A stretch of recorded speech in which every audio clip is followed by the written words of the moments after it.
Bessie's Doll by Lucy Maude Montgomery. Tommy Puffer, sauntering up the street, stopped to look at Miss Octavia's geraniums. Tommy never could help stopping to look at Miss Octavia's flowers, much as he hated Miss Octavia. Today they were certainly worth looking at. Miss Octavia had set them all out on her veranda, rows upon rows of them overflowing down the steps in waves of blossom and colour. Miss Octavia's geraniums were famous in Arundel, and she was very proud of them. But it was her garden which was really the delight of her heart. Miss Octavia always had the prettiest gardens in Arundel, especially as far as annuals were concerned. Just now it was like faith, the substance of things hoped for. The poppies and nasturtiums and balsams and morning glories and sweet peas had been sown in the brown beds of the lawn, but they had not yet begun to come up. Tommy was still feasting his eyes on the geraniums when Miss Octavia herself came around the corner of the house. Her face darkened the minute she saw Tommy. Most people's did. Tommy had the reputation of being a very bad, mischievous boy. He was certainly very poor and ragged, and Miss Octavia disapproved of poverty and rags on principle. Nobody, she argued, not even a boy of 12, need be poor and ragged if he is willing to work. "Here, you, get away out of this," she said sharply. "I'm not going to have you hanging over my palings." "I ain't hurting your palings," retorted Tommy sullenly. "I was just a-looking at the flowers." "Yes, and picking out the next one to throw a stone at," said Miss Octavia sarcastically. "It was you who threw that stone and broke my big scarlet geranium clear off the other day." "It wasn't. I never chucked a stone at your flowers," said Tommy. "Don't tell me any falsehoods, Tommy Puffer. It was you. Didn't I catch you firing stones at my cat a dozen times?" "I might have fired them at an old cat, but I wouldn't take a flower," avowed Tommy boldly. Brazenly, Miss Octavia thought. "You, clear out of this or I'll make you," she said warningly. Tommy had had his ears boxed by Miss Octavia more than once. He had no desire to have the performance repeated. So he stuck his tongue out at Miss Octavia and then marched up the street with his hands in his pockets, whistling jauntily. "He's the most impudent brat I ever saw in my life," muttered Miss Octavia wrathfully. There was a standing feud between her and all the Arundel small boys, but Tommy was her special object of dislike. Tommy's heart was full of wrath and bitterness as he marched away. He hated Miss Octavia. He wished something would happen to every one of her flowers. He knew it was Ned Williams who had thrown that stone, and he hoped Ned would throw some more and smash all the flowers.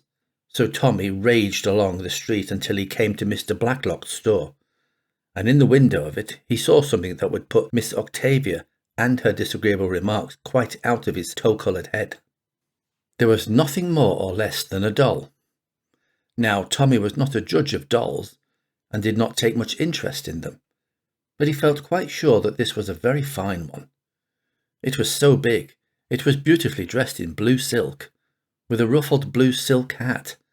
It had a lovely long golden hair, and big brown eyes and pink cheeks, and it stood right up in the showcase, and held out its hands winningly. "Gee, ain't it a beauty?" said Tommy admiringly. "It looks as if it was alive, and it's as big as a baby. I must go and bring Bessie to see it." Tommy at once hurried away to the shabby little street where what he called home was. Tommy's home was a very homeless-looking sort of place. It was the smallest, dingiest, most slatternly house on the street, noted for its dingy and slatternly houses. It was occupied by a slatternly mother and a drunken father, as well as by Tommy, and neither the father nor the mother took much notice of Tommy, except to scold or nag him. So it is hardly to be wondered as if Tommy was the sort of boy who was frowned upon by respectable citizens. But one little white blossom of pure affection bloomed in the arid desert of Tommy's existence for all that. In the preceding fall, a new family had come to Arundel and moved into the tiny house next to the Puffers. It was a small, dingy house, just like the others, but before long a great change took place in it. The new family were thrifty, industrious folks, although they were very poor. The little house was whitewashed, the paling neatly mended, the bit of a yard cleaned of all its rubbish.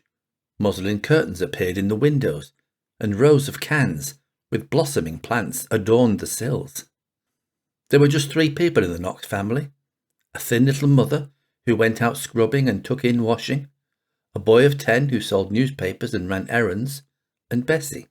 Bessie was 8 years old and walked with a crutch, but she was a smart little lassie and kept the house wonderfully neat and tidy while her mother was away. The very first time she had seen Tommy, she had smiled at him sweetly and said, "Good morning." From that moment, Tommy was her devoted slave. Nobody had ever spoken like that to him before. Nobody had ever smiled so at him. Tommy would have given his useless little life for Bessie, and henceforth the time he was not devising mischief he spent in bringing little pleasures into her life. It was Tommy's delight to bring that smile to her pale little face, and the look of pleasure into her big, patient blue eyes. The older boys on the street tried to tease Bessie at first and shouted "Cripple" after her when she limped out, but they soon stopped it. Tommy thrashed them all one after another for it, and Bessie was left in peace. She would have had a very lonely life if it had not been for Tommy, for she could not play with the other children. But Tommy was as good as a dozen playmates, and Bessie thought him the best boy in the world. Tommy, whatever he might be with others, was very careful to be good when he was with Bessie. He never said a rude word in her hearing, and he treated her as if she were a little princess. Miss Octavia would have been amazed beyond measure if she had seen how tender and thoughtful and kind and chivalrous that neglected urchin of a Tommy could be when he tried. Tommy found Bessie sitting by the kitchen window, looking dreamily out of it. For just a moment, Tommy thought uneasily that Bessie was looking very pale and thin this spring. "Bessie, come for a walk up to Mr. Blacklock's store," he said eagerly. "There is something that I want to show you." "What is it?" Bessie wanted to know, but Tommy only winked mysteriously. I ain't going to tell you, but it's something awfully pretty. Just you wait." Bessie reached for her crutch and the two went up to the store, Tommy carefully suiting his steps to Bessie's slow one. Just before they reached the store, he made her shut her eyes and led her to the window. "Now, look," he commanded dramatically. Bessie looked, and Tommy was rewarded. She flushed pinkly with delight and clasped her hands in ecstasy. "Oh, Tommy, isn't she perfectly beautiful?" she breathed. "Oh, she's the very loveliest doll I've ever saw. Oh, Tommy." "I thought you'd like her," said Tommy exultantly. "Don't you wish you had a doll like that of your very own, Bessie?" Bessie looked almost rebuking, as if Tommy had asked her if she wouldn't like a golden crown or a queen's palace. "Of course I could never have a dolly like that," she said. "She must cost an awful lot. But it's enough just to look at her. Tommy, will you bring me up here every day just to look at her?" "Course," said Tommy. Bessie talked about the blue silk doll all the way home and dreamed of her every night. "I'm going to call her Roselle Geraldine," she said. After that she went up to see Roselle Geraldine every day, gazing at her for long moments in silent rapture. Tommy almost grew jealous of her. He thought Bessie liked the doll better than she did him. "But it don't matter a bit if she does," he thought loyally, crushing down the jealousy. "If she likes to like it better than me, it's all right." Sometimes, though, Tommy felt uneasy. It was plain to be seen that Jessie had set her heart on that doll. And what would she do when the doll was sold, as would probably happen soon? Tommy thought Bessie would feel awfully sad, and he would be responsible for it. What Tommy feared come to pass. One afternoon when they went up to Mr. Blacklock's store, the doll was not in the window. "Oh," cried Bessie, bursting into tears, "she's gone. Roselle Geraldine is gone." "Perhaps she isn't sold," said Tommy comfortingly. "Maybe they only took her out of the window because the blue silk would fade. I'll go in and ask." A minute later, Tommy came out looking sober. "Yes, she's sold, Bessie," he said. "Mr. Blacklock sold her to a lady yesterday." "Don't cry, Bessie. Maybe they'll put another in the window for long." "It won't be mine," sobbed Bessie. "It won't be Roselle Geraldine. It won't have a blue silk hat and such cunning brown eyes." Bessie cried quietly all the way home, and Tommy could not comfort her. He wished he had never shown her the doll in the window. From that day Bessie drooped, and Tommy watched her in agony. She grew paler and thinner. She was too tired to go out walking, and too tired to do the little household tasks she had delighted in. She never spoke about Roselle Geraldine, but Tommy knew she was fretting about her. Mrs. Knox could not think what ailed the child. "She don't take a bit of interest in nothing," she complained to Mrs. Puffer. "She don't eat enough for a bird. The doctor, he says, there ain't nothing the matter with her as he can find out, but she's just pining away." Tommy heard this, and a queer big lump came up in his throat. He had a horrible fear that he, Tommy Puffer, was going to cry. To prevent it, he began to whistle loudly. But the whistle was a failure, very unlike the real Tommy whistle. Bessie was sick, and it was all his fault, Tommy believed. If he had never taken her to see that hateful blue silk doll, she would never have got so fond of it as to be breaking her heart because it was sold. "If I was only rich," said Tommy miserably, "I'd buy her a cartload of dolls, all dressed in blue silk and all with brown eyes.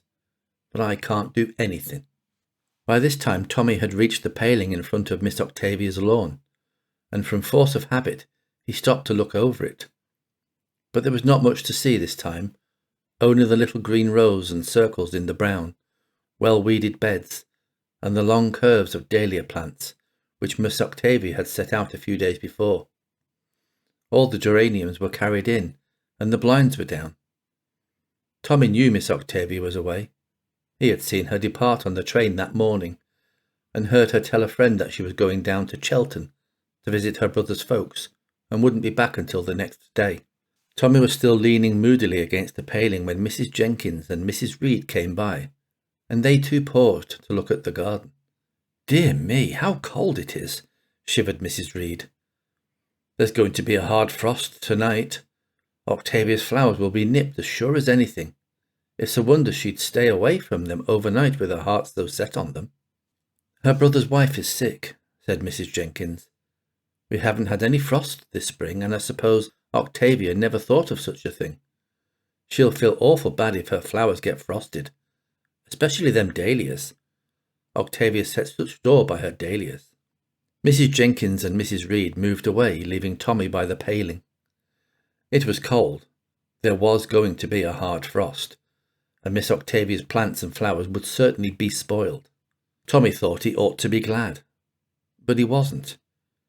He was sorry, not for Miss Octavia, but for her flowers. Tommy had a queer, passionate love for flowers in his twisted little soul. It was a shame that they should be nipped, that all the glory of crimson and purple and gold hidden away in those little green rows and circles should never have a chance to blossom out royally. Tommy could never have put his thought into words, but it was there in his heart. He wished he could save the flowers, and couldn't he? Newspapers spread over the beds and tied around the dahlias would save them. Tommy knew. He had seen Miss Octavia doing it other springs, and he knew there was a big box of newspapers in a little shed in her backyard. Ned Williams had told him there was, and that the shed was never locked. Tommy hurried home as quickly as he could and got a ball of twine out of his few treasures. Then he went back to Miss Octavia's garden. The next forenoon Miss Octavia got off the train at the Arundel station with a very grim face. There had been an unusually severe frost for the time of year. All along the road Miss Octavia had seen gardens frosted and spoiled. She knew what she would see when she got to her own. The dahlia stalks drooping and black and limp, the nasturtiums and balsams and poppies and pansies all withered and ruined. But she didn't. Instead she saw every dahlia carefully tied up in a newspaper, and all over the beds newspapers spread out and held neatly in place with pebbles. Miss Octavia flew into her garden with a radiant face. Everything was safe.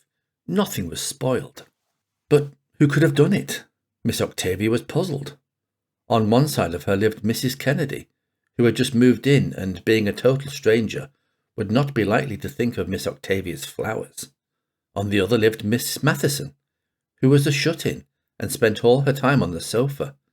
But to Miss Matheson, Miss Octavia went, "Rachel, do you know who covered my plants up last night?" Miss Matheson nodded. Yes, it was Tommy Puffer.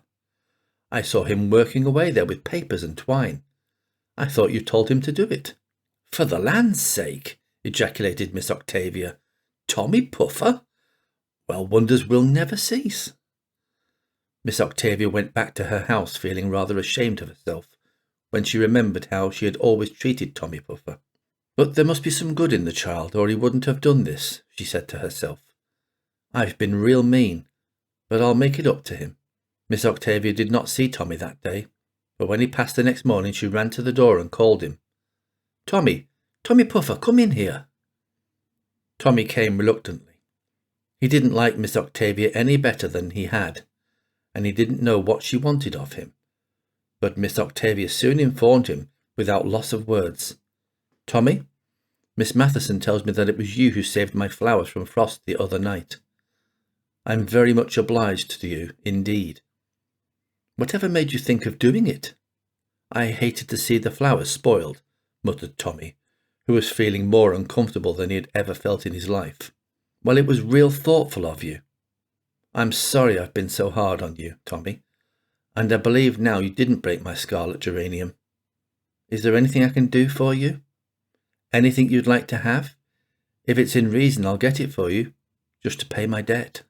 Tommy stared at Miss Octavia with a sudden hopeful inspiration. "Oh, Miss Octavia," he cried eagerly, "will you buy a doll and give it to me?" "Well, for the land's sake," ejaculated Miss Octavia, unable to believe her ears. "A doll? What on earth do you want of a doll?" "It's for Bessie," said Tommy eagerly. "You see, it's this way." Then Tommy told Miss Octavia the whole story. Miss Octavia listened silently, sometimes nodding her head. When he had finished, she went out of the room and soon returned, bringing with her the very identical doll that had been in Mr. Blacklock's window. "I guess this is the doll," she said. "I bought it to give to a small niece of mine, but I can get another for her. You may take this to Bessie." It would be of no use to try to describe Bessie's joy when Tommy rushed in and put Roselle Geraldine in her arms with a breathless account of the wonderful story.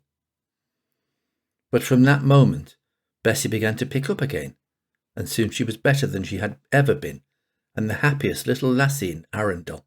When a week had passed, Miss Octavia again called Tommy in. Tommy went more willingly this time. He had begun to like Miss Octavia. That lady looked him over sharply and somewhat dubiously.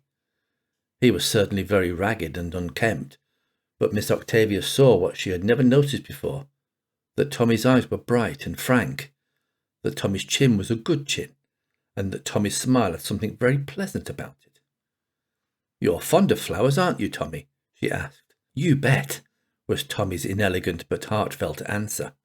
"Well," said Miss Octavia slowly, "I have a brother down at Chelton who is a florist.